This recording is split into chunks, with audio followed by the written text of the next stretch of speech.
page 9, and we have Kinisu, fate lies with Parliament. Again, another commission that has been bedeviled with a lot of controversy, and there just seems to be no leader who can hold on to that position for long enough to have anything constructive done. You remember when you were studying physics, there's something called a pendulum, which keeps moving from left to right, left to right. Now, there's information that top anti-corruption officials are being interrogated by the CID on issues of mismanagement of public resources.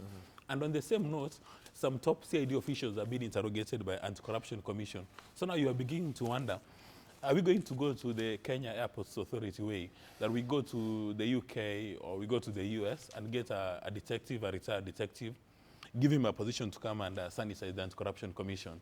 And in as much as there was a public disclosure by Kinisu that, the wife's company was doing business with this organization, that alone compromises you, because there's no way you're going to spend your entire day in the office investigating an organization that you've got interest, whether real or otherwise. If you go back home, your wife will be looking at you in there asking you, excuse me. Where are we on that? Yeah, where are we? And, she will And want why you to are look at the people hounding documents. me?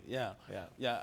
And really, I think the way a number of experts have indicated that right from the word go, the Anti-Corruption Commission was established to be a failure.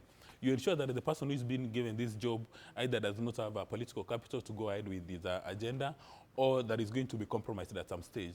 And really, it's really a pity for Mr. Philip Kinisu, who has had a very sterling career with the PwC, and his exit is going to be mad with a reputation risk. Right at the end. One wonders how it's going to happen. But again, Mike, there's another conversation that in fact we don't need the Anti-Corruption Commission, that the penal code is sufficient for this kind of job. The laws are there. So this kind of commission is supposed to protect the cartels, the special interest groups in Kenya, who keep on stealing from Wanjiku. All right. Let's look at one more thing on the nation, and that's on page 28, which is to do with election in South Africa. And ANC faces major test in South Africa as a local council election. It looks like ANC could actually be losing its foothold in South Africa. Which actually is a very good idea, because for the longest time, the African National Congress has been the party running the nation. And most people are unhappy today over the way President Zuma has been running the nation. Is apart from having a record of having many spouses, is used the public coffers for self-enrichment and, using public resources to upgrade his home. And people think that he doesn't have the requisite intellectual infrastructure and they need to send him home. But I think this is a growth in democracy, because you cannot have one party, starving the nation of leadership.